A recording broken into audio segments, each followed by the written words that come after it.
Bueno. Entonces,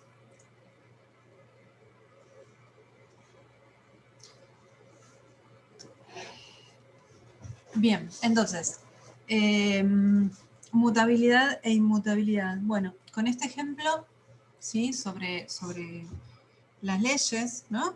Bueno, son arbitrarias, son algo impuesto, ¿no? Se pueden cambiar porque son establecidas de una manera arbitraria, pero si funcionan, ¿por qué las cambiaríamos? Bueno, más o menos el mismo planteo es el que hace Saussure en relación a la posibilidad de cambio o no cambio del signo lingüístico, a la inmutabilidad y a la mutabilidad del signo lingüístico. Pero bueno, en el caso del signo lingüístico, ¿qué es lo que cambia o qué es lo que no cambia? Cuando Saussure habla de inmutabilidad, va a hablar de el no cambio de la relación entre un significado y un significante, ¿sí? Es decir, Saussure dice que el signo lingüístico es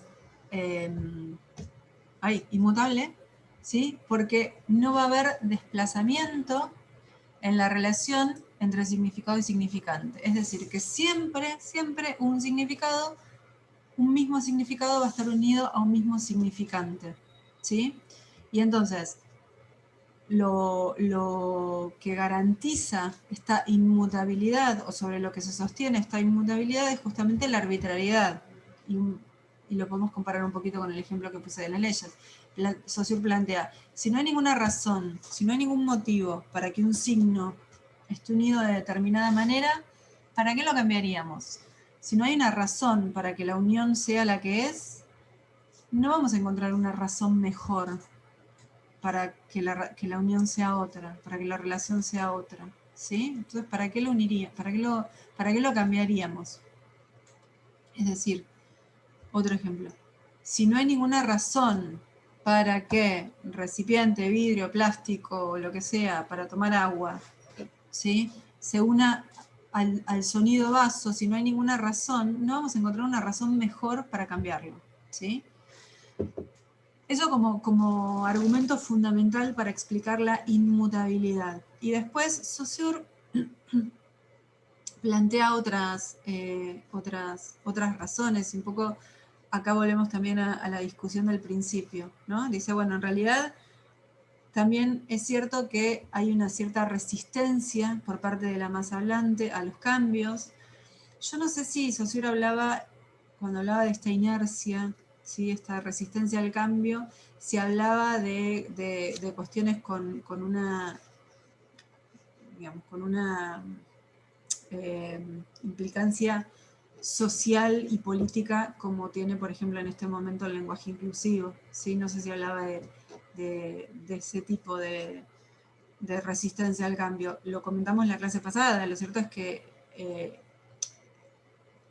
en general las sociedades son bastante conservadoras, en general, ¿sí?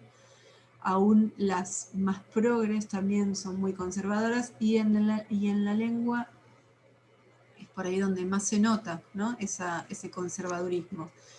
Y lo que está pasando, la riña, la pelea, la cuestión, la crítica, el ninguneo, podríamos decir también, que existe en nuestra sociedad actualmente en relación al lenguaje inclusivo, da un poco cuenta de eso, ¿no? Y sobre todo da cuenta de la dimensión política del conflicto. Política, por supuesto, cuando hablo de política no me refiero a política partidaria, ¿no? Política en el sentido de cómo lo personal también se convierte en un hecho político que nos afecta a todos. Entonces, yo siempre pienso, estoy por supuesto a favor del uso del lenguaje inclusivo. No creo que sea algo que haya que imponer de ninguna manera, aunque en general no creo que haya que imponer nada en general en la vida, y tampoco creo que haya que imponer el uso del lenguaje inclusivo, pero por supuesto que respeto y en la medida de lo posible también trato de usarlo. Por una cuestión generacional me cuesta un poco más. Evidentemente no es una tontería, porque si fuera una tontería lo dejarían pasar estas personas que por ahí se ponen tan críticas y tan tajantes en relación, y entonces viene esta cuestión de destruir la lengua. Yo me imagino que Saussure, si pudiera ser testigo de esta discusión, se mataría de risa cuando lees estos argumentos de que están destruyendo la lengua. ¿Por qué? Si la lengua tiene no sé qué cosa, entonces ahora que aparezca esa E, ¿por qué no? Digo, justamente, la lengua es algo que cambia todo el tiempo, y si tiene que cambiar para ese lado, igual va a cambiar, aunque el que se quiera resistir se resista, y si no tiene que cambiar, no va a cambiar por más que alguien empuje por cambiarlo, ¿no? Es bastante independiente la lengua en ese sentido. Hay un punto en el que la lengua va para el lado que quiere, por más que la Real Academia diga una cosa, por más que determinados grupos dentro de una sociedad quieran una cosa o quieran la otra.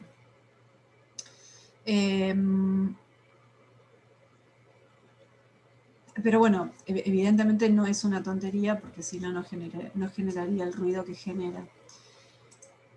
Y en este punto, digo, por esta, bueno, sobre todo el posicionamiento tan radical en contra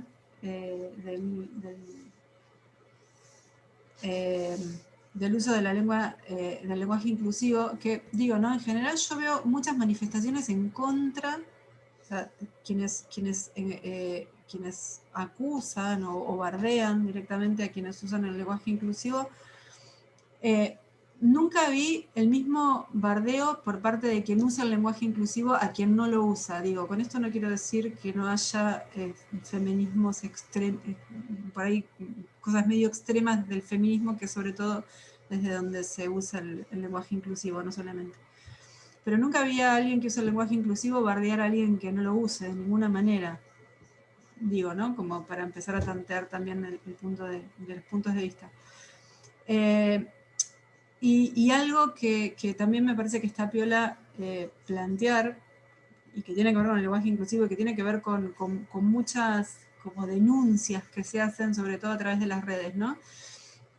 A mí me impacta mucho, me impresiona mucho esta gente que dice que si queremos, lo digo en primera persona porque yo, insisto, estoy a favor del uso del lenguaje inclusivo, que a favor del lenguaje, que en vez de, si queremos incluir, que entonces estudiemos lenguas de señas. Y yo no entiendo por qué por qué debería ser excluyente, ¿no? Digo, siempre el argumento y esto que salen como en bueno, no sé cómo se llaman, sobre todo en las redes sociales, está, si querés ser inclusivo, estudia lengua de señas. Bueno, podríamos ser inclusivos estudiando guaraní también, por ejemplo. Nunca había nadie argumentar, ¿sí? Con ese mismo argumento, bastante flojo de papeles, por cierto, esa cosa, si querés ser inclusivo, estudia lengua de señas. Bueno, o podrías decirme también que si quiero ser inclusiva, estudie guaraní, que en este país hay miles de hablantes del guaraní y la mayoría no lo reconoce porque les da vergüenza. Algo horrible, ¿no? Y que sucede acá a 200 kilómetros, ni siquiera a 200 kilómetros, a 50 kilómetros de capital, gente que tiene como lengua materna el guaraní y no lo reconoce públicamente porque le da vergüenza. Entonces, que vengan a correr con el argumento de si querés ser inclusiva, estudiar lengua de señas, sí, por supuesto, puedo estudiar lengua de señas, de hecho es un tema que a mí particularmente me interesa un montón, y además usar lenguaje inclusivo, y además estudiar guaraní y otras lenguas minorizadas. Digo, ese argumento de la cosa excluyente, como si fuera excluyente, como que si uso lenguaje inclusivo, entonces no sé, no voy a ser inclusiva con la gente señante, por ejemplo. Me parece una tontería total. Bueno, eso, nada. Yo creo que se mataría de risa si escuchara las discusiones sobre el lenguaje inclusivo y estas cosas que medio apocalípticas, ¿no? Estas ideas un poco apocalípticas de que lo que pasa, que el lenguaje inclusivo, bueno, nada de eso, nada de lo que pasa con el lenguaje inclusivo va a alterar de una manera terrible a la lengua. Sí puede generar cambios en la sociedad y eso, bueno, por ahí hay gente que no se lo banca, pero quédense tranquilos que con la lengua no va a pasar nada. Bien, entonces, el signo lingüístico es inmutable básicamente porque es arbitrario, entonces como es inmotivado, como no hay ninguna razón para que un determinado significado se una con un determinado significante, entonces no hay razón para cambiarlo. Y después tenemos otros argumentos que da Saussure, por ejemplo esto de la resistencia al cambio, el hecho de que la lengua es un sistema muy complejo, los signos un sistema complejo. Los signos están relacionados entre sí, entonces si un signo se modifica, eso hace que se modifique el resto del sistema, y como el sistema siempre, y esto lo vamos a ver la clase que viene cuando veamos valor, como siempre va a estar tendiendo a volver a equilibrarse, bueno, sería como muy engorroso que los signos estuvieran cambiando la relación entre significado y significante todo el tiempo. Bien, como hay factores históricos, la lengua se hereda, no hay una reflexión, ¿no?, sobre por qué tenemos los signos que tenemos. La lengua es un sistema heredado, y así como lo heredamos, lo usamos y no nos cuestionamos absolutamente nada en general, hasta que aparece el lenguaje inclusivo, y ahí somos todos lingüistas. Pero en general la gente no se anda cuestionando, ¿no?, sobre temas lingüísticos. Y entonces ahí es donde nos tenemos que dar cuenta que cuando cuestionar el lenguaje inclusivo no está en cuestión. El punto a lo que quiero llegar es esto, ¿no?, sobre lo del lenguaje inclusivo. Cuando se cuestiona el lenguaje inclusivo, no se está cuestionando el lenguaje inclusivo. Se está cuestionando otra cosa. Lo que pasa es que por ahí da más prurito decir que se está cuestionando. No se está cuestionando el lenguaje inclusivo, se está cuestionando lo que hay atrás del lenguaje inclusivo, ¿sí? Entonces, bien, eso por un lado. Y por otro lado dijimos, bueno, Saussure dice, el signo es inmutable, pero también es mutable. Y entonces, bueno, como dijimos antes, la mutabilidad, la posibilidad de cambiar, está relacionada también con la arbitrariedad. Dijimos, si el signo lingüístico es arbitrario, o sea, no hay ninguna razón para que un determinado significado esté unido a un determinado significante, entonces también lo podemos cambiar. Vuelvo al ejemplo de las leyes. Las leyes son arbitrarias, es algo impuesto, funcionan bien. Ahora, si no funcionan o hay que hacerle, se puede cambiar.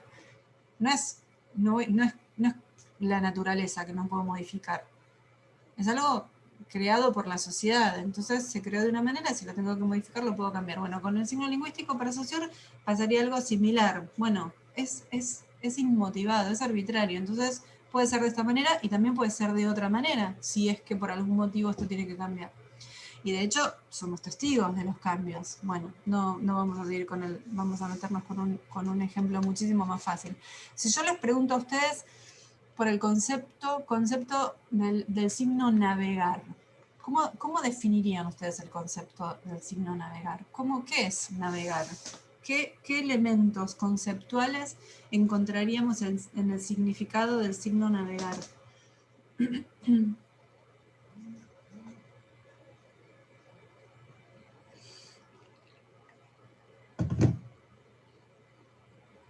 ¿Desplazarse? ¿Desplazarse por dónde? Por el agua, calculo. A mí también se me había ocurrido Sin miedo. pero Discúlpame, María sí. Lourdes. Yo te pregunto qué significa navegar, y vos me decís desplazarse por el agua, calculo. ¿Cómo calculo? Sí, pero porque puede ser por el agua, pero también por otro bueno, está lado. bien, y bueno, entonces por ahí estoy apuntando a eso, pero imagínate que si decís que navegar es desplazarse por favor, ¿tanto miedo? Tanto miedo doy en este cuadro, o sea, ni siquiera les puedo pegar con el puntero porque los tengo re lejos, así que tranqui. Como muchos podrán decir algo que yo les voy a decir, no, la verdad que Saussure lo plantea de otra manera. Qué sé yo, si me dicen que son fanáticos de la Real Academia Española, y capaz que les voy a poner carita triste, pero más que eso no va a pasar. Así que sí, calculás bien, navegar es navegar por el agua, sí, Ley, te interrumpí. No, que también justo ahí lo habían escrito, y también pensaba en navegar por internet, digo, también es una manera que... Bueno, bien, y nos quedó una, ¿no? En moverse por el agua en una embarcación o ingresar a la web también. Es sin rumbo, bueno, ahí lo de sin rumbo fijo me parece, Fran, que ya es más una libre interpretación tuya, navegar porque sin rumbo fijo. Un barco sale de un puerto para ir a otro puerto, en realidad tiene el rumbo bastante fijo, ¿sí? Ya navegar sin rumbo fijo es como más una cosa más poética, me parece. Bien, me parece que está faltando algo en este concepto que me están planteando de la navegación. O sea, navegar por el agua, navegar por internet.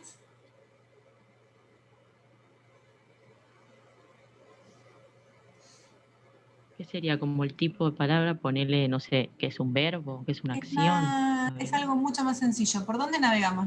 Los barcos navegan por el agua, y cuando nos metemos en internet podemos decir que navegamos por la red. ¿Por dónde más se navega? naves, por el cielo, cielo. por el cielo, ¿sí? Entonces, fíjense si en un ejercicio muy sencillo, ¿no? Si quisiéramos hacer como el estudio histórico del signo navegar, el signo navegar, el primer signo navegar que como comunidad lingüística teníamos incluido en nuestro sistema. Era un signo con un significante navegar y cuyo sentido, cuyo significado era, habían puesto por ahí algo que moverse o trasladarse por el agua, ¿sí? Pasaron siglos, ¿sí? En los cuales el término, mejor dicho, el signo navegar unía un significante que era navegar, este sonido navegar, con el sentido, con el significado de trasladarse por el agua. Y un día alguien inventó un avión y los aviones empezaron a trasladarse por el aire y también incluso cohetes, ¿no? Y entonces, bueno, parece que navegar no es solamente navegar por el agua, también se puede navegar por el aire, ¿sí? Entonces navegar ya va a tener un sentido más amplio, va a tener un significado más amplio, porque navegar es trasladarse por el agua o por el aire para llegar a un determinado lugar, ¿sí?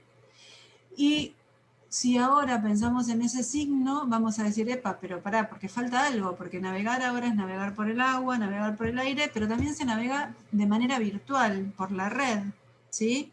Bien, evidentemente ahí hay un cambio, ahí hubo un cambio en el plano del significado, un cambio en el sentido, el sentido, el concepto, el significado de ese signo fue cambiando a lo largo de los años, a lo largo de los siglos, pensemos, ¿sí?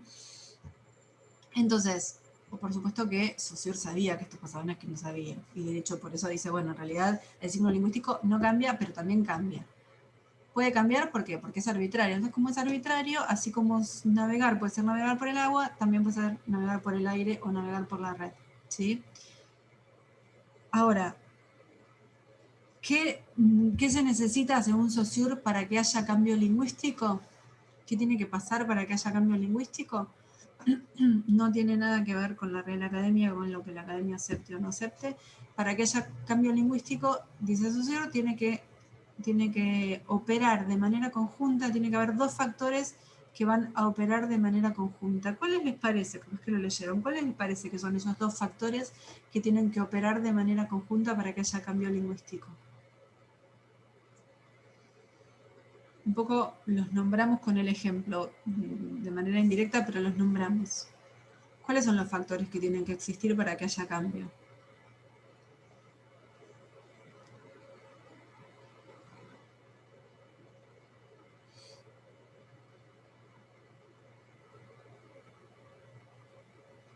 Voy a tirar lo que se me viene a la mente, pero Venga, ¿no tiene que ver un poco con el contexto social?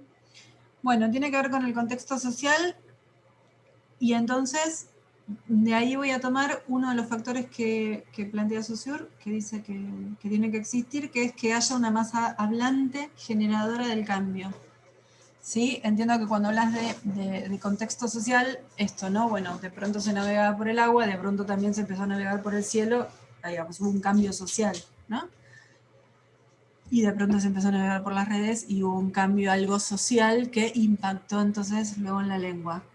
Es decir, hay una masa hablante que es generadora del cambio y junto con la masa hablante, ¿sí?, viene necesariamente el paso del tiempo, porque obviamente, de hecho, Saussure dice, bueno, el tiempo que lo afecta absolutamente a todo, obviamente también va a afectar a la lengua. O sea, afecta a la masa hablante, que es lo que en definitiva termina afectando a la lengua. Entonces, y por eso el ejemplo de navegar, ¿no? Porque en el ejemplo de navegar vemos un signo que ha ido cambiando a lo largo de los siglos, por ahí en navegar en el aire y navegar en la red en bastante poco menos tiempo, ¿no? Pero bueno, es el paso del tiempo. Para que haya cambio tiene que haber, cuando hablamos de estos dos factores que afectan son el tiempo y la masa hablante. Entonces, esperen que estoy leyendo acá. Pasa con las faltas como mucha gente sabe adjetivo bizarro, a la palabra, bueno, raro por origen bizarro, pero en realidad bizarro en español significa valiente. Bueno, también pasa, y tomo Ariel, es el ejemplo que estás poniendo, pasa mucho que hay palabras que se ponen de moda, ¿sí? y se usan un montón, pero con esas palabras y el ejemplo que vos estás poniendo de bizarro, sí, ahora me parece que se calmó un poco, pero en una época era todo bizarro, todo bizarro. O sea, hablabas con la gente y no, estoy tomando un mate, este mate es re bizarro. O sea, cosas que la verdad es que, bueno, casi que se ponen hasta como si fueran muletillas, ¿no? En un momento, y todavía creo que hay un poco un coletazo de eso, se puso de moda la palabra, bueno, a mí me resultan lindas estos fenómenos, que una palabra se ponga de moda, por ejemplo, se pone de moda la palabra literal, ¿sí? Y bueno, y pasa mucho, lo que vos estás planteando ahí, Ariel, con el ejemplo, pasa mucho que una palabra se le pone de moda y por ahí la gente no sabe muy bien lo que significa, o por ahí sabe lo que significa, pero de todas formas la usa de una manera distinta, porque resulta que está de moda con esa manera y se usa. Entonces, la palabra literal se puso de moda y yo ya he llegado a escuchar en la tele, igual en la tele, la verdad que podemos escuchar medio cualquier cosa, ¿no? Pero, no sé, qué sé yo, decir cosas, por ejemplo, no sé, tenía tanta sed que me tomé 30 litros de agua en una hora, pero literal, ¿eh? Y no, justamente no. O sea, es todo lo contrario, porque no te puedes tomar 30 litros de agua en una hora. ¿Sí? O sea, no, estoy tan cansada que ya me estoy muriendo de cansancio, pero literal, no, justamente es todo lo contrario.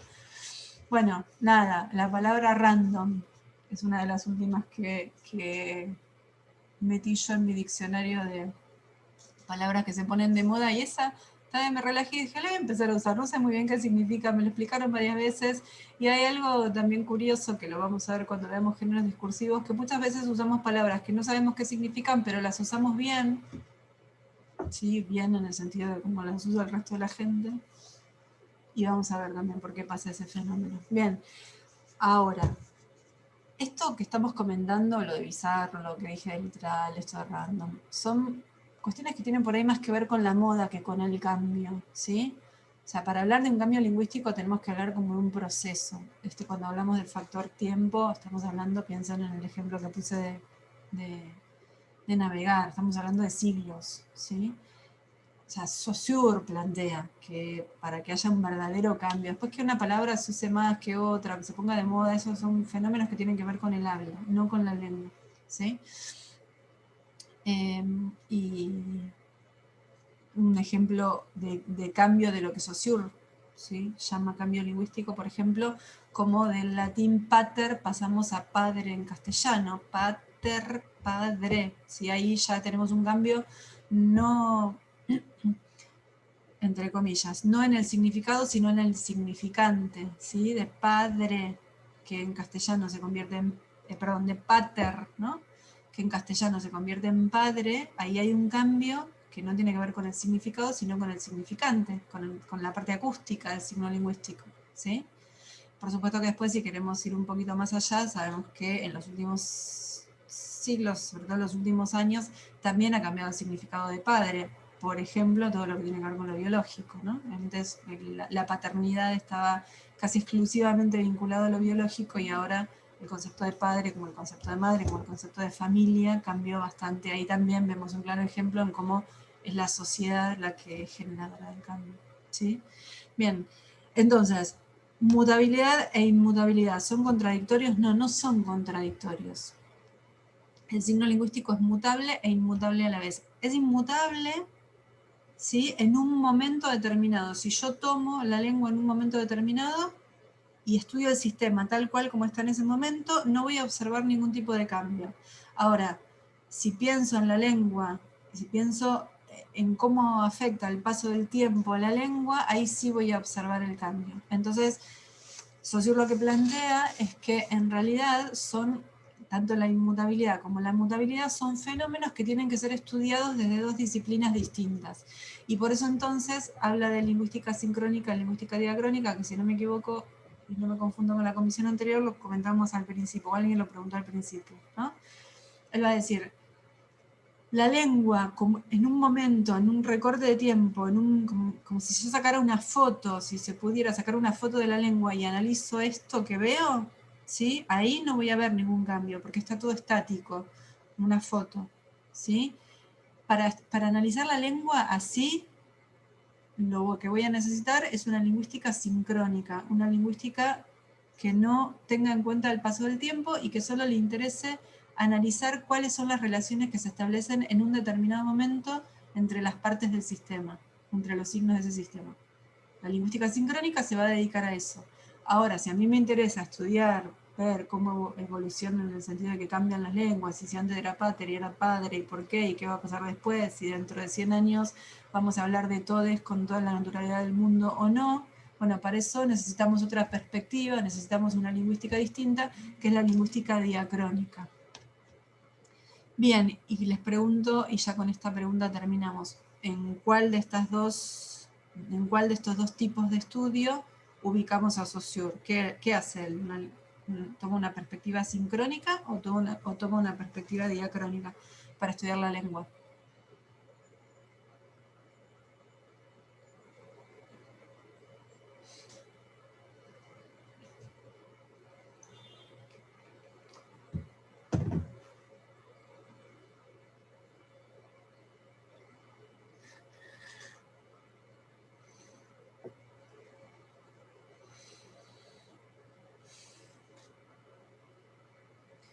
Vuelvo a hacer la pregunta. ¿Estudia la lengua y las relaciones entre sus partes, entre los signos, o estudia cómo fue cambiando la lengua a lo largo del tiempo, Saussure?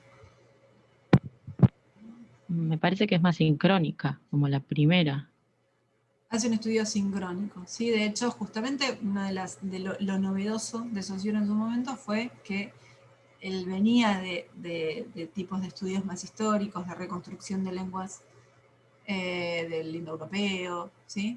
Y se pasa y dice, bueno, en realidad a mí lo que me interesa es estudiar otra cosa. A mí lo que me interesa es estudiar la lengua como sistema, en un momento determinado, ¿sí? Yo voy a hacer un corte en el tiempo y voy a estudiar la lengua, cómo funciona la lengua en este momento, cuáles son las unidades que lo componen y cómo se relacionan esas unidades.